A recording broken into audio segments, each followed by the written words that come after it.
বলুন।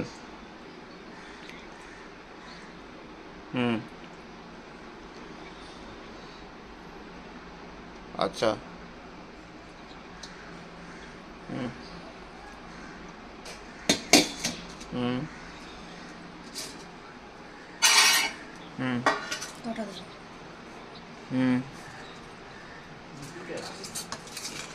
অটোমেট করে দেবো কুপন, যায় তো, সব ব্র্যান্ডেরই যায়।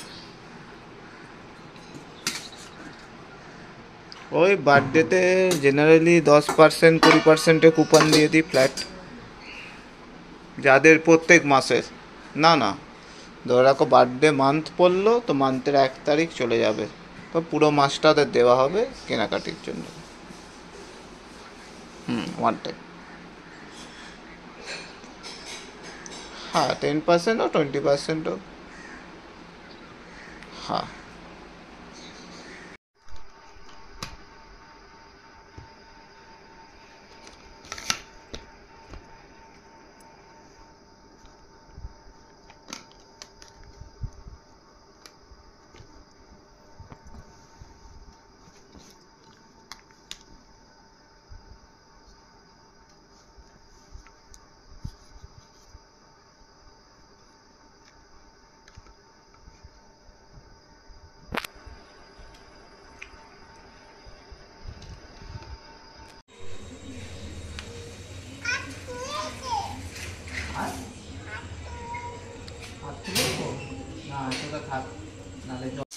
রাত্রিবেলা এখন আজকে বাপির জন্মদিন, তো সেরকম কিছু তো হয়নি। রাতে সকালবেলা চিংড়ি মাছের তরকারি হয়েছিল, পুঁই শাকের চচ্চড়ি, আর এগুলা পাঁঠার মাংসের যে মেটেগুলো হয় ওগুলো। পাঁঠার মাংসই করবো বলেছিলাম, বাট মেটেগুলো কেউ অত ভারী খাবো না বলে ওই জন্য এই মেটেগুলো দিয়েই করব। এখানে পাঁঠার মাংস, টমেটো, এই চর্বি আছে, টমেটো আছে, সব দিয়ে একটা কষা করব।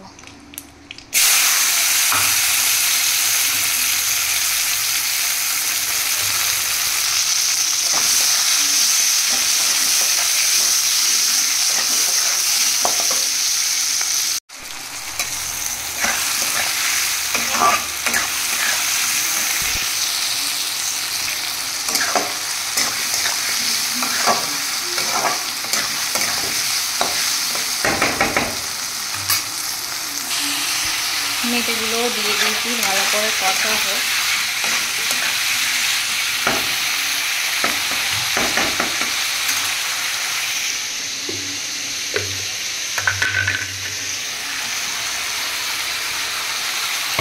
আদা, রসুন, কাঁচা লঙ্কা, শুকনো লঙ্কা বাটা আছে, এবার এটাকে দিয়ে ভালো করে করব।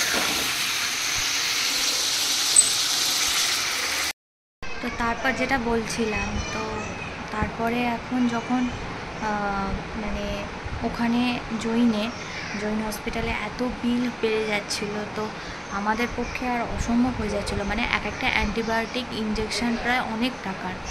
তো সেই জন্য আমরা ঠিক করলাম যে মেডিকেলে দিয়ে দেবো কলকাতায়। তো সঙ্গে সঙ্গে বন্ডে সাইন করিনি, খুব রিস্কের ব্যাপার, কারণ 21 দিনের বাচ্চা দুখানা। তো তাদেরকে নিয়ে সোজা মেডিকেলে গেলাম, ভর্তি হলো, আমাকেও ওখানে থাকতে হলো। এত মানে বাজে ওখানের অবস্থা, মানে চিন্তা করা যায় না। বাথরুম তো অতি জঘন্য, মানে টয়লেট বলো, মানে যেখানে পটির জায়গা বলো, ভীষণ নোংরা, মানে এত নোংরা, মানে চিন্তা করা যায় না, মানে ওসব কল্পনারই বাইরে, মানে এরকম।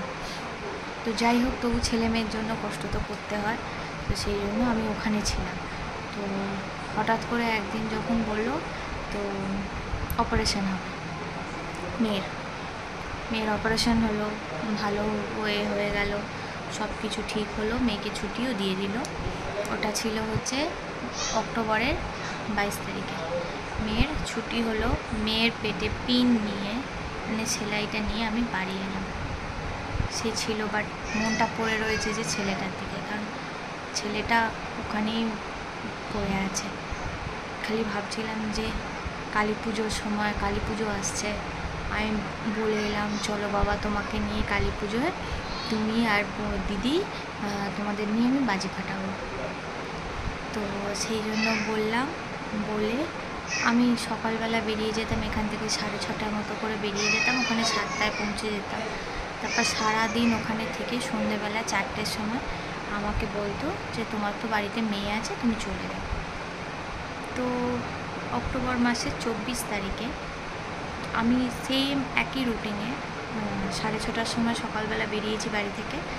আর তারপর সারাদিন মানে ওখানে থেকে ওকে খাইয়ে গুছিয়ে কোলে নিয়ে তারপরে হঠাৎ করে যখন আসবো তখন ওর চোখটা ওপর দিকে উঠে যাচ্ছে। আসলে ওর চোখটা না ওপর দিকে উঠে যায়, মানে কেউ যখন যাবো যাবো করে তার হয়তো এরকমই অবস্থা হয়। তো আমি সঙ্গে সঙ্গে, আর ও খাচ্ছিল না, ও 2 ml 1 ml তাও ফেলে দিচ্ছিল। তো তখন ওই জন্য বলা, আমি মানে ওখানে যে ম্যাডাম ছিলেন, ডাক্তার ওদের দেখতো, তো তাকে আমি বললাম ম্যাডাম ও না খাচ্ছে না, চোখ উল্টে যাচ্ছে। তো ওই জন্য তো আমাকে বললে, আমি বললাম ম্যাডাম ওকে কোথাও দেবেন না, এখন ভেন্টিলেশন খালি। তো যাই হোক আমি বললাম একটু দেখুন না, চোখটা উল্টে যাচ্ছে।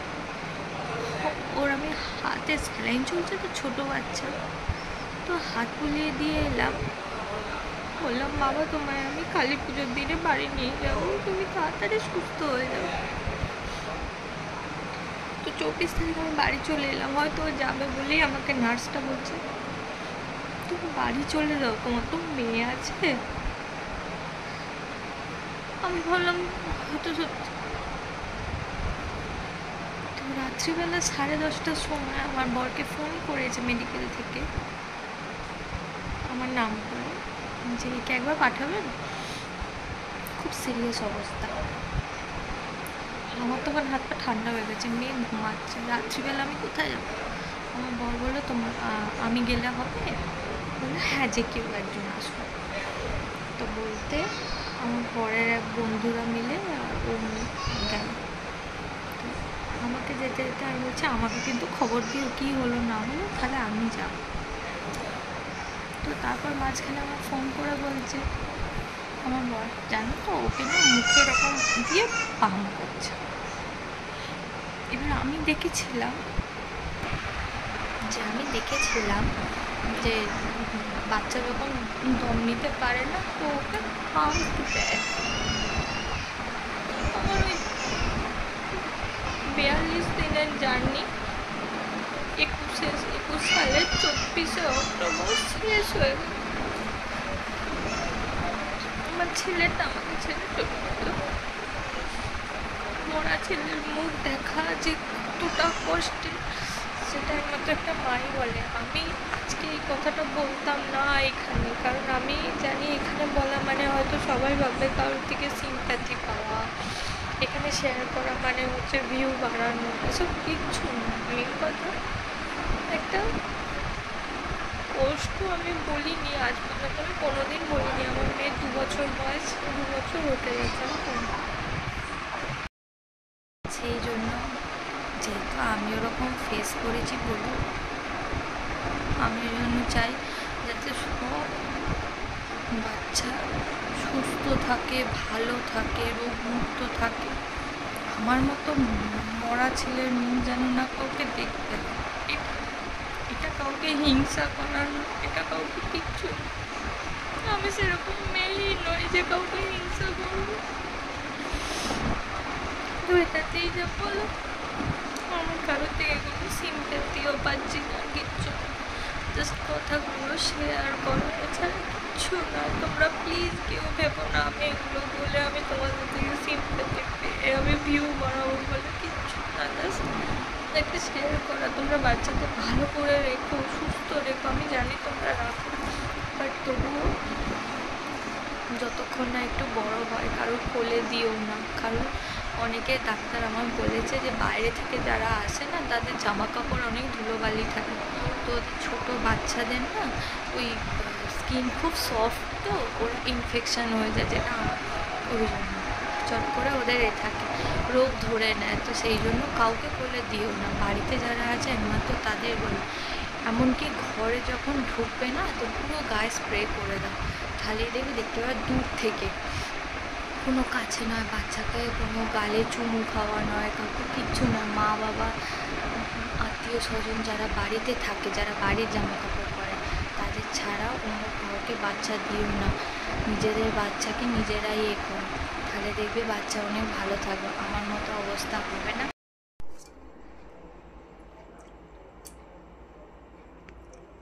তুমি খাও। এই তো বাও খাচ্ছে, তুমিও খাচ্ছ।